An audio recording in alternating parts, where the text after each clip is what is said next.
तो ये रिव्यू भी देखिए और साथ में आप एक्साइटिंग कैश प्राइजेस भी जीतिए माई टीम 11 क्विज में, जिसका लिंक और यूनिक कोड आपको इस रिव्यू में हर वक्त नीचे दिखता रहेगा। यूनिक कोड डालने से आपको 100 रुपीज का ज्वाइनिंग बोनस भी मिलेगा।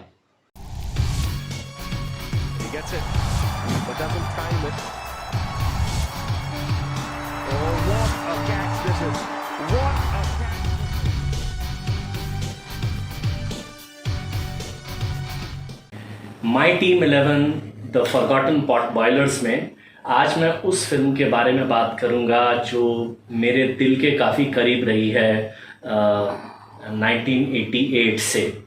और इस फिल्म के बारे में दो बातें मैं पहले क्लियर कर दूं।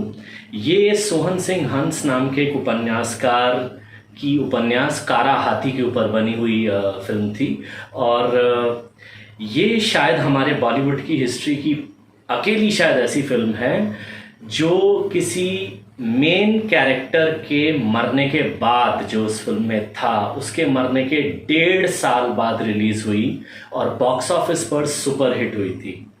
अनफॉर्चुनेटली मरने वाली ये महान एक्ट्रेस थी स्मिता पाटिल और फिल्म का नाम है वारिस, जिसके डायरेक्टर थे रविंदर पीपट। ये फिल्म आधारित है ज़मीन जायदाद की लड़ाई के ऊपर और आप कहेंगे कि ऐसी कई फिल्में बनी हैं, हमने ये फिल्म क्यों उठाई। इसकी खासियत पर मैं आऊँगा। 2-3 बातें। ये फिल्म थी पंजाब हरियाणा के बैकग्राउंड पर और बहुत ही रियलिस्टिक ढंग से गांव की धरती को दिखाया गया था, गांव के वातावरण को दिखाया गया था।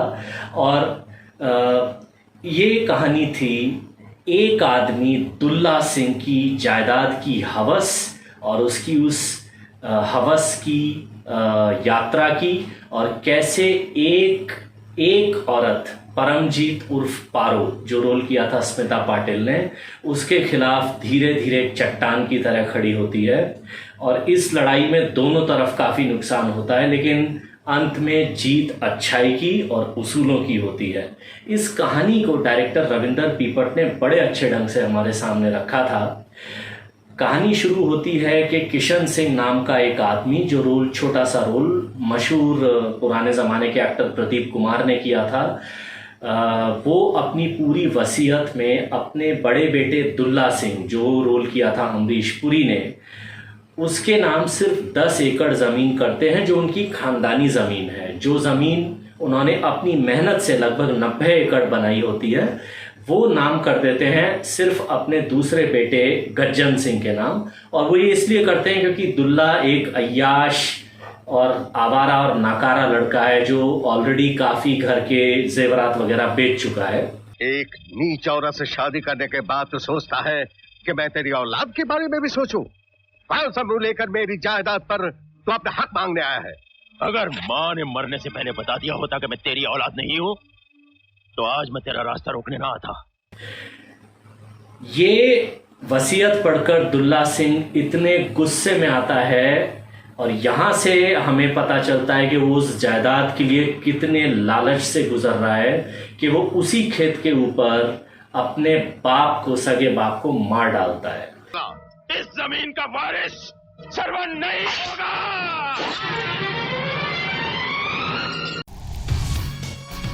He gets it, but doesn't time it. Oh, what a catch this is! What a catch!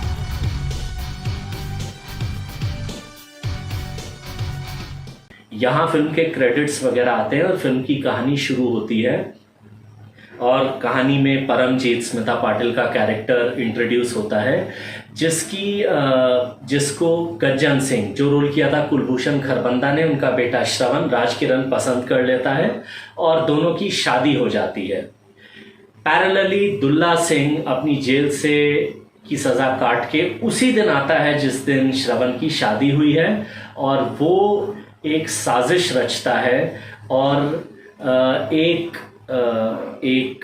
कमीने ठेकेदार के थ्रू श्रवण का कत्ल करवा देता है। ये ठेकेदार पारो स्मिता पाटिल के गांव से था। वो स्मिता पाटिल को प्रपोज करता है, स्मिता पाटिल उसको रिजेक्ट कर देती हैं। ये वो अपनी जलन में ये काम करता है। और बाद में इस ठेकेदार को भी दुल्ला सिंह के 3 बेटे ठाना, दारा और छोटू या छोटे उस हत्यारे को भी जला के मार डालते हैं। इतना इन लोगों का दिमाग चलता है उस जायदाद के लिए। और ये सारे 3 नालायक बेटों के रोल किए थे अवतार गिल, सुधीर पांडे और जावेद खान ने। क्या कर रहे हो?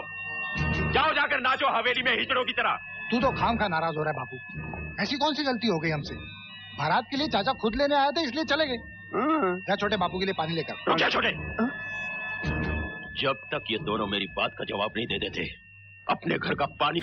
तो ये यहाँ से एक जबरदस्त कश्मकश शुरू हो जाती है। एकदम से गज्जन सिंह का वंश रुक जाता है क्योंकि इकलौता बेटा मार दिया गया है। और तब पारो फैसला लेती है कि उसका परिवार एक कुर्बानी देगा। वो अपनी बहन सीबो के पास जाती है और उससे कहती है कि वो उसके ससुर से शादी करे। और सीबो इस शादी के लिए तैयार होती है। हालांकि वो प्यार करती है बिंदर नाम के एक लड़के से जो रोल किया था राज बब्बर ने। और यहाँ पर यह भी खुलता है कि सीबो असल में एक अनाथ लड़की है जिसे स्मिता पाटिल के परिवार ने अपनी बच्ची की तरह पाला था और वो तब तक सोचते थे कि ये सगी बहनें हैं। तो सीबो उस एहसान का बदला चुकाने के लिए भी ये कुर्बानी देने को तैयार होती है।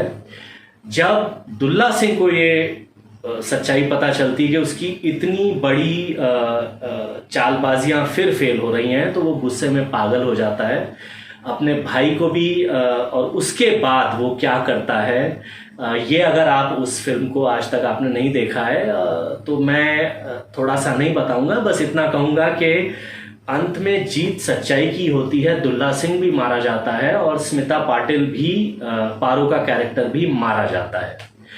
ये इस फिल्म की कहानी थी। लेकिन इस फिल्म को देखने लायक बनाया, जैसा मैंने कहा, एक तो पंजाब का बैकग्राउंड और हरियाणा पंजाब के गांव कैसे होते हैं वो बैकग्राउंड, इसकी ज़मीन से जुड़ी कॉमेडी और इसके डायलॉग्स, जैसे कि इसके जो संवाद थे वो ऐसे थे कि, और मैं अपने फेवरेट कैरेक्टर दुल्ला सिंह के थ्रू बोलूँगा कि वो अपने बेटों को ये नहीं कहता है कि मैं 16 साल जेल रह के आया हूँ, वो कहता है इस जायदाद के लिए मैंने 16 दिवालियाँ जेल में निकाली हैं। और ये थोड़ा लोअर लेवल का डायलॉग मैंने बोला है। एक से बढ़कर एक ऐसा धारदार डायलॉग है इस फिल्म में, जब आप देखते हैं तो वो इस कहानी की तरफ के मूड को बहुत अच्छी तरह से इन डायलॉग्स ने संभाला था। मैंने जमीन के लिए अपने बाप का खून किया, 16 दिवालियां जेल के अंधेरे में काटी तुम्हारे लिए। He gets it, but doesn't time it. Oh, what a catch this is! What a catch!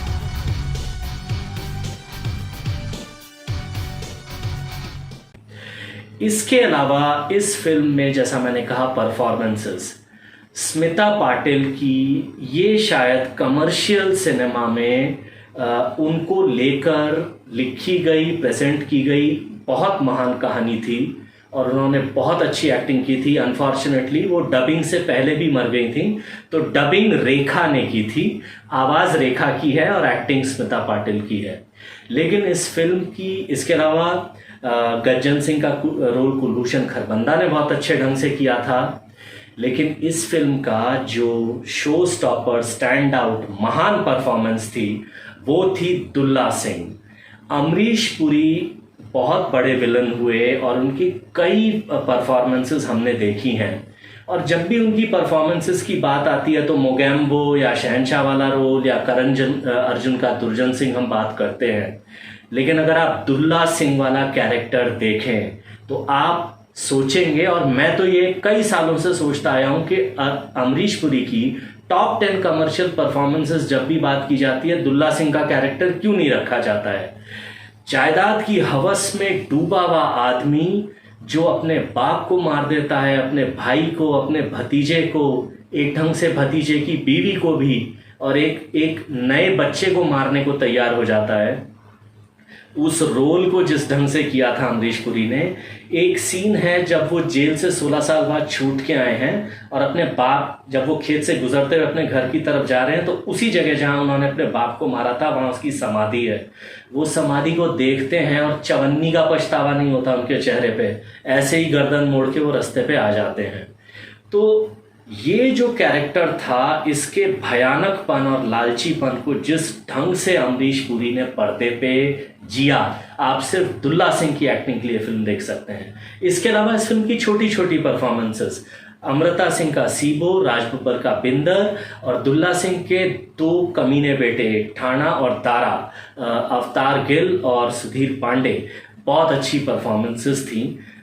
10-15 character को लपेट कर डायरेक्टर रविंदर पीपट ने ये ज़बरदस्त कहानी हमारे सामने रखी थी कि कैसे जायदाद का लालच इतने बड़े खून खराबे को जन्म देता है।